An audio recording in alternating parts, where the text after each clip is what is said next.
All right. Rolling. Thank you very much for coming for this interview. Look. Please, tell us your name and your age. My name is Vincent. I'm 37 years old. Okay, Vincent. Can you give me some examples of some of the crimes that you face here in Jamaica? Yes, hooming, lots of hooming, a few gun-related crime. You have robbery. We have basically all the crimes you can think of here in Jamaica. What do you think it is that tempts people? What are some of the temptations that the youth face to do violent things? Peer pressure would be one of the main thing. You know, you grow up in a neighborhood which is known to violence and prone to violence. You had a few friends from school who chose that road. You know, who really drag you along with them. And do you personally know people who have done crimes, like now or in the past? Yes, I know people that done crime now. I know people, good friends that done in the past. I even had a friend doing a life sentence now. Wow. Can you elaborate on the life sentence? Yeah, he got 37 years, 35 years to life for killing a taxi driver. Man. And I'm curious to wonder about remorse. Like, do you think he felt remorse after he did it? Well, I spoke to him a few times and he said I just doesn't understand. I would never understand. That's what they keep telling me. You know, That he would never understand? He would never understand. Oh, his motive. Yeah. So it's something very personal for him. It's something related to his girlfriend and the guy and some robbery or something like that. But what is it that pushes people to do horrendous things and not think twice about the consequences? I think it's based off lack of education, you know. Lack of education? And jobs or youth groups, a place that you can really socialize and express yourself. And, you know, people can try to teach you the right and the wrong from going. I once was there, you know, so I basically know that under peer pressure, it's hard, real hard. Yes, peer pressure is the number one problem that has people doing bad choices. I had a friend, yes, in my situation where he was like the ringleader. And he bring all the guns to my lane that I lived on, you know, so we were all like getting involved as a teen growing up. You know, 14, 15, growing up, we all, you know, everyone would have a gun, a thing like that. We never really used to rob anybody or kill anybody, but it's just like, you say you have it to protect yourself and your lane. And in Jamaica, we have a lot of lanes, and lanes war amongst other lanes to prove the power. I see. So we used to be like, hang out and be like, yeah, that's it. And what about power? That is not about war or violence. What about a different kind of power for good? The power, that is where after that guy passed away by appendix, we realized that, I personally come to realize that, you know, we are really nothing. Yeah. Because this guy was so powerful. He had everybody with him. And he just passed away with a little sickness just like that. I realized, come on, we're really on the wrong track. Man. And that's when I started to influence most of my friends to get into community groups, police youth clubs, and, you know, we start, you know, hanging out to meet up. Lots of guys playing sports. That's where everything changed. I realized that they don't even need a gun. Okay. So all of a sudden, people join gangs and create this fantasy world, this dream world. That's the Can you elaborate a little bit on how it feels to be part of a dream world? Because you tell me that in your past, you had a taste of it. It's a good feeling, to tell you the truth. It's a good feeling to know you cannot get bullied. Yeah, okay. You cannot get bullied. You walk on the road and if something is not right, you tell a man leave. And I just look up and see you, he know that he had to leave. Okay. Because he know your background, he know your crew, he know everything. Man, You know, so it's a good feeling. At that time, it was. is it beyond security? Is it stronger than security? I think, tell him, man, it's stronger. It's stronger than It's stronger. security. You doesn't fear anybody. Not Man. even the police. You don't fear anybody. You know? Huh? And what is it that gets people to believe in that, in that power? Why is it that they put reality aside and instead go into this dream world?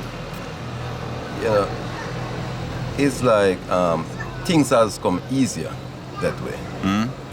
You get everybody, any girl want a guy who people scared of. No one won't mess with her. She feel protected. So you being that guy, give you that power, it's just a different feeling. You know, it just that you don't even want to move out unless you had some good encouragement and showing shine some real light in it. But other than that, you know, you were that to live in that world. Wow. I have friends who scared to leave that world. But are they afraid of reality? They just don't know what they would face if they leave that world. Is it because they're so used to what they? Get used to what they're doing, and that's the only road they know. So Ah. they would never come and stand up and talk to you. Okay. And what about Michael Aiken? How long have you known him for? I've known Mr. Akins for the past around 22. So Mr. Akins, I basically know Mr. Akins all my life. But I started move with Mr. Akins when I'm around 18.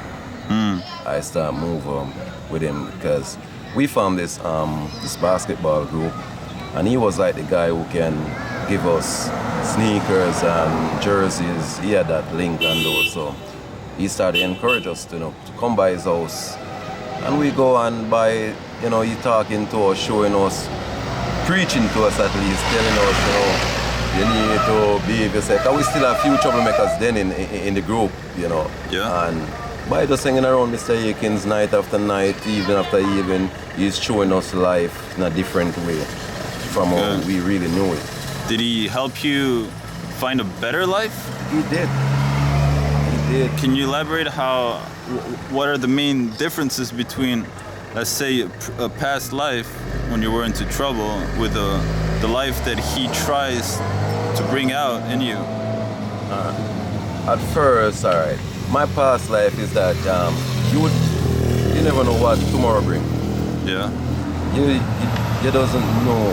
It's like you go home, you sleep, you're not sure if you're gonna wake up because of what you're involved in. Your friend maybe done someone else something, and it's that you're scared, you want to sleep, you cannot sleep. Your most comfortable time is when you're around your friends. Yes. But after being around Mr. Akins and we move from that life now and just try to live as basic human beings, just being friendly with everyone, try to live in peace. That changes. You go home comfortable. You have nothing on your mind.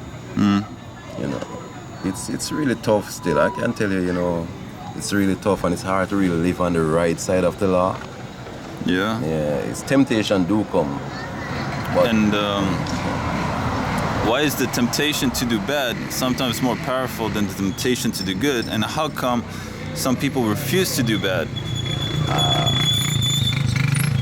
when I can say the majority of the guys that get change their life for the better when they got a kid.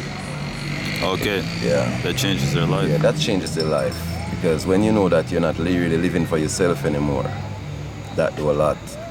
So would you think that a solution to many crime lords would be to find a wife? No, not really. Not really? The crime now is basically jobs, because most of our crime now in Jamaica, all the murders and so is really based on, people don't have a job, people need to survive. They're hungry, have to be fed. That's basically it. And proper education, that's really the backbone to it. Well, for me, wherever there is poverty, there's crime. Yeah. Because everyone wants to eat. I'm happy to meet Mr. Akins that he enlightened me so much. I changed drastically. I can tell you that. You know, even since last year, a guy from some past argument over the years hide behind a shop and chop me as I walk by. Really? Yeah. Just like that? Just like that. Did he have a motive? So some past argument back from years. Man, and he had to choose that. Yeah. So I tell you, you know, it's not really, you know, it's hard for you really to stay away, because if it wasn't for my kids, I guarantee this time I would be joining my friend in prison. Man. But when I remember, you know, I had 2 kids to live for, and I don't choose a different road. I said, you know, let it go. Not everyone would want to live with something like this on their shoulder. Oh my God. Yeah. That is huge. Not everyone, you know. How big is that? I get like 22 stitches inside. It's about nearly 60 stitches overall. Man, Yeah. it's pretty big. Not everyone would want to live like something like that. And when a guy did something like that, and I didn't even went to the station. I did nothing. And everyone was like, "You're not doing anything?" I said, "No." Man, so I said, you know, it's enough of this life is enough. I ain't gonna follow it up. I just gonna let it go this time, because I know what I'm living for now. If it was a couple years ago, I guarantee you, I would not be here doing this interview. Man, so that scar, it kind of like made you rethink things? Did it give you a different outlook? Yeah, you know, I could have died that night. Wow. You know, so if you really look and you said, you know, what are you really doing? Is it worth it? Is it really worth it? Right. You're here and someone kill you just like that. Is it really worth it for living the wrong way, the wrong life? But unfortunately, sometimes to learn things in life, you have to feel pain. You have to feel a scar. Yeah. You know? I really don't believe in that saying still, you know? Yeah. Yes, for me, I always tell myself, any guy that scar me, I will take his life. Man. That was my motto growing up.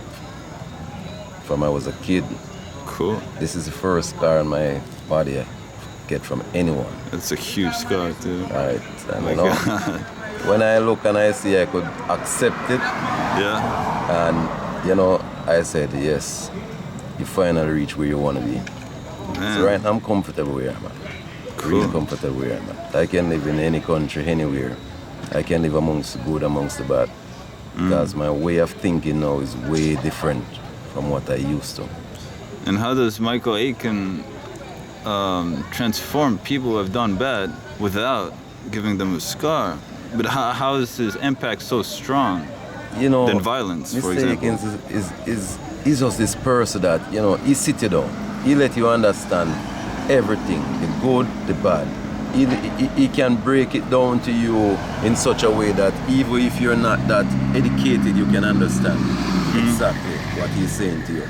Yeah. And, you know, don't get me wrong, Jamaica is a Christian island, believe me. We might have a lot of bad people, a lot of murder and a lot of crime, but 90 or 95% of all youths in Jamaica grew up in the church. That's huge. Believe me. Man, Jamaica is, you know, I grew up in the church. Everyone that I know here in Buff Bay that we really live and go around And grow up in the church. it's ironic that someone who believes in God and believes in sin and all that would actually be encouraged to do something bad, you know? Yeah. So how does believe in God tell someone to do something bad? I want to understand He that. doesn't tell them to do bad. Believe in God doesn't tell them to do bad. But some To people prove rationalize a it. point that they Prove do a bad. You are this thing everyone want to prove. I want to be the man that you don't mess with. Right. So I had to prove a point. I hear Christians say they will put down the Bible and fight. Just to prove a point that they're not someone to really mess with. So everything that really happens is to prove a point. Yeah. I That see is that. just it.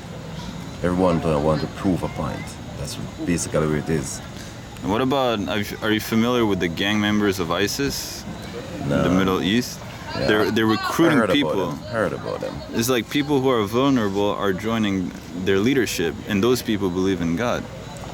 They claim to be the rightful people who believe in God. Well, I don't think so.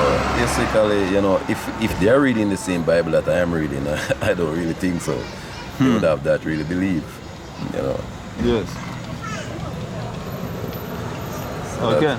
And what is the simplest need that you or your community have right now? I think it's basically job, lack of employment. Lack of employment? Lack of employment. We don't have much employment around here. And through that, you have a lot of idle hands around here. And whenever you have too many idle hands, you know what's going to happen. Wow. And what is the greatest need that your family has right now? For me, like my family, I'm the sole breadwinner for my family. And job is my problem. That's still the same lack of employment. Job. And what is the greatest need that Jamaica? I think that's the same thing. Jobs. Same thing, jobs. If we had more jobs, we have less crime. And let's suppose that in a year from now, many people have jobs. What would be the next thing that they would need?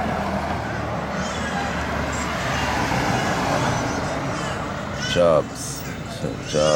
We need factories. We need training centers, because one of the things that messed up Jamaica and the job world, why a lot of people cannot get jobs, is because of this years of experience that you need, and no one willing to employ you without that experience. And in order for you to get that experience, someone would have to employ you. And that is what really mashing up this country a lot. Man. And do you think that your community will become better in the future? Or do you think it's going the wrong way? For right now, it's not getting any better. I don't see the better coming for this community anytime soon. Man, that's pretty sad. It's just the truth. It's just the truth. The truth hurts. I don't see it because we are separated by politics. Politics? Yeah. We're separated by politics. Who is PNP, who is JLP? And if JLP in power, the PNP side must not get anything. And if PNP in power, the JLP side must not get anything. So you know that, we have a division here. So, basically things won't get better here until when we can unite and live as one and realize that, we are one people. Okay. So that's basically where it is right now. And what is the greatest desire that you have as a person? Not even for your community or country or family, just as you, just personally, what's your greatest desire? My desire, I just want to see people live in peace. Yeah. Enough is enough, and I think we have enough as a war. And I just want to see people living as one. Man, but it's so hard for them to live together, to get along. It's hard, but Do you think everyone desires? Yeah, if they really want, they can. If I see where I can change, my mom used to tell me I'm going to die in prison. I had a temper that I could control. And my mom used to tell me, oh, you continue the same way, you're going to die in prison. Man. And I, honestly, after being with around Mr. Akins, I started going back to church, playing ball, get myself involved in community relations, community groups, trying to participate more in the community. And that's basically what, I learned so much then that it really changed my life for good. I think for the best. Wow. I'm not there yet, but I'm still trying to get there. But I'm way above where I was before. That's good to hear, man. Are you happy that your life is turning out that way? Yeah, I'm real happy for that. I thank God for that every day. He can let me understand, I don't have to do certain things to prove. I don't have to prove to anyone don't have to prove to anyone, you know, what I can do or what I cannot do. You know. Okay. All right, well, thanks very much for your time, man. Thanks for the interview. Blessed. Ricky. Long as Shoppers Spur. No, man, yes.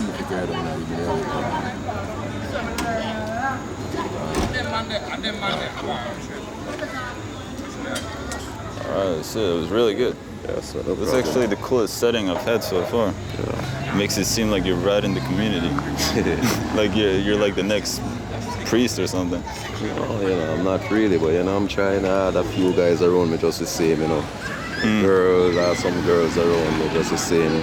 One of them was sitting on my lap when Mr. Akins come and he was like, "Is that a new girl?" I said, "No, just a friend." But her life is like, she believes in the road, she loves in the streets, and she's pretty young, not 3 kids. She's like maybe 20 and have 3 kids. Oh, man. You know what I'm saying? I'm the one who everything happens, she come to me and we talk and I try to show her, you know, sometimes you have to leg off of some things. You know, that's basically it. That's You cool. know, I really want to make a, if I had this opportunity, if I should ever find myself with money that I can help, I would definitely build a community center, a gym, just to encourage young people. You come, you work out, you play, because that's where a lot of things get changed. That lot of things. When you can find out that you can come and as you have 20 guys, young people here and no war and stuff like that, that's when you start look and realize that, you know, we don't have to fight. We can really live. We're gonna have disagreement, but we can talk it out. Man, so how do you find a perfect environment where everyone can get along? Well, it will never be perfect. Yeah, I don't think you can find a perfect right. environment, but people do, because we are from different backgrounds. Yeah, We're from different backgrounds. We have brought up different, so you know, we basically think different. yeah, You understand? And until when we learn to agree to disagree, because that basically hits me that we agree. Because I may know this way, and you may know it that way. yes, And then you're gonna tell me that your way is the right way, and I'm gonna tell you my way is the right way. Then we're gonna have an argument. of course. Just accept you for what you know, and me for. At least we know. If I take what you know, and you take what me, then we know it 2 ways. You know, that happened to me back in 2006. I was in the state. My first meal that they gave me to prepare, because I'm a chef, Okay. is pepper steak. And I have sliced my steaks in strips because that's what I taught through school. And the sous chef was like, "Vince, that's not how it's done." And he started shouting. I was like, "Okay, that's good." I said, "Okay, show me."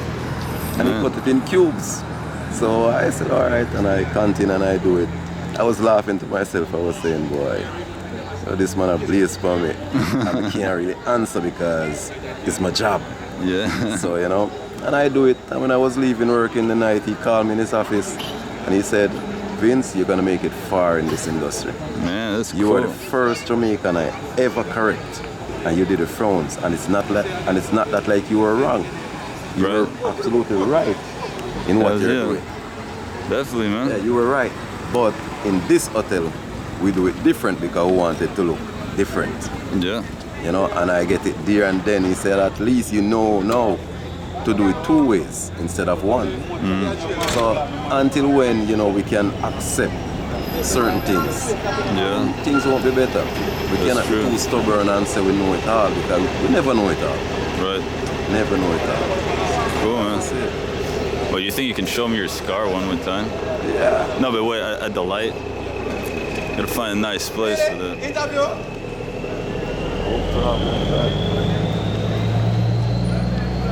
A lot of people doesn't even know that I had a scar. Oh, yeah? Wow. Man, that thing is big. Woo. Damn.